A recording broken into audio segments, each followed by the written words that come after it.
Célébrer le coaching chaque vendredi est pour les privilégiés du FIAD WIDA un plaisir auquel les uns et les autres s'adonnent avec engouement et le témoignent encore ce vendredi 13 octobre 2023. Leur présence à la clinique de la santé et du bien-être dans la salle Wisdom Nyansounou sous l'égide de la gestionnaire financière coach Odette Dossa est une opportunité pour apprendre un peu plus sur les outils du coaching.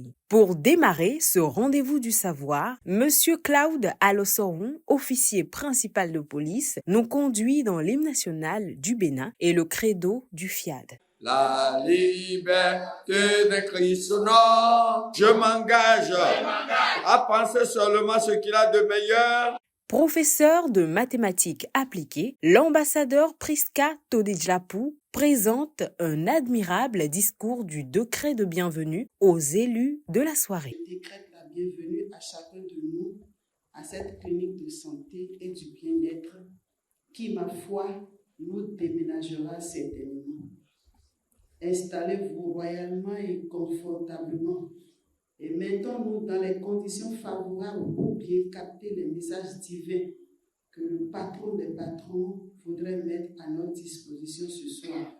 Captivant l'attention de l'Assemblée, le coach Olivier Sodonon, moniteur d'auto-école, nous remémore la vision, la mission et les valeurs du FIAD.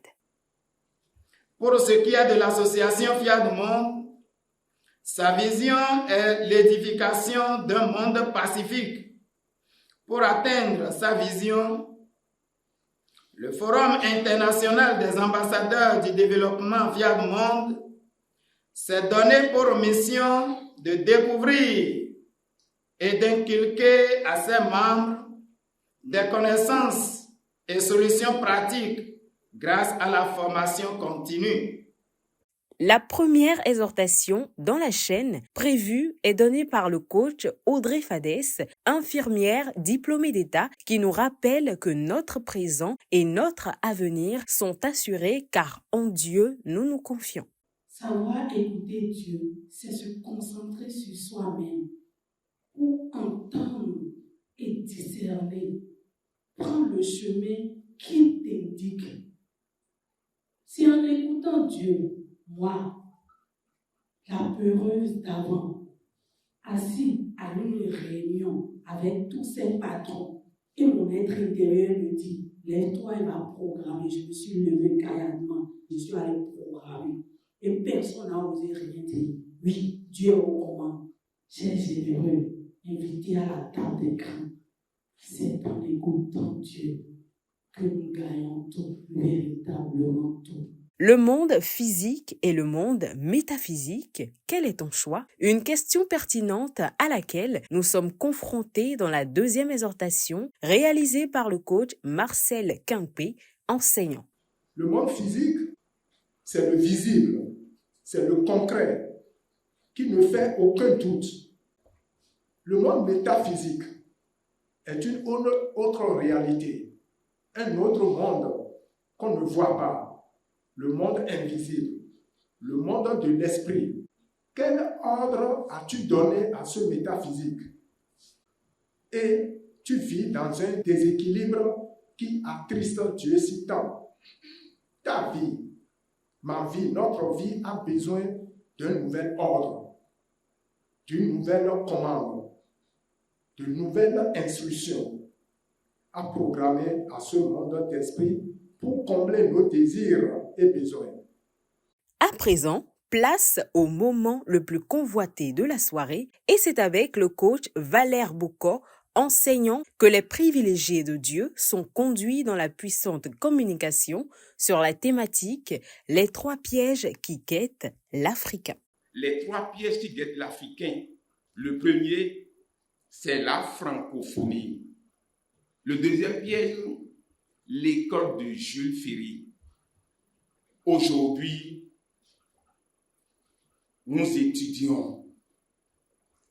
Nous allons avoir le CPE, le BPC, que Serge. Voyez comment nous agitons pour du rien, pour du superflu. Nous laissons la compétence. La compétence. Et d'ailleurs, ceux qui ont réussi dans la vie, vous allez constater qu'ils n'ont jamais appris dans une école. Nous ne pouvons pas aller à l'école de la francophonie, de Jules Ferry et de la religion des péchés pour réussir.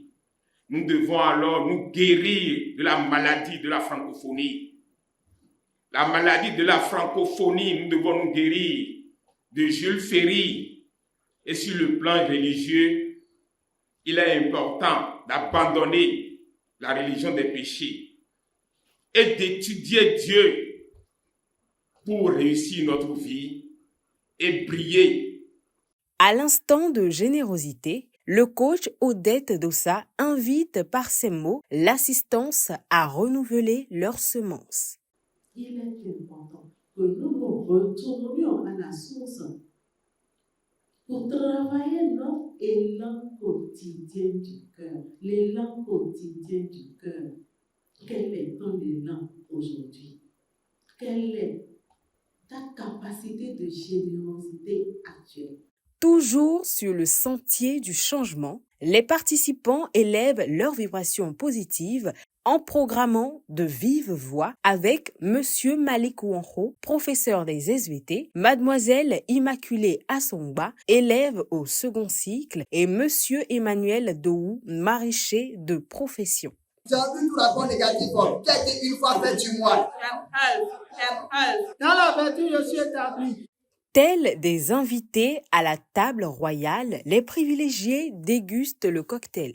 Au micro de Coaching TV, nous recueillons quelques avis. Ce soir, je suis contente et aussi j'ai commencé par réfléchir à beaucoup de choses parce que avant je disais que je dois avoir mon doctorat d'abord et à mi-chemin j'ai laissé les études, ça me fait mal, je pleure moi seule. Mais maintenant j'ai compris. Nous devons apprendre aujourd'hui à connaître Dieu et à savoir que l'Afrique a été piégée par la francophonie, par la religion, par l'école de Jules Ferry. En voulant respecter ces trois choses, je pense que à jamais l'Afrique ne va décoller. Résolus à dorénavant éviter les pièges qui guettent l'Africain, les initiés au changement adopteront désormais avec conscience les attitudes requises afin de s'épanouir dans tous les domaines.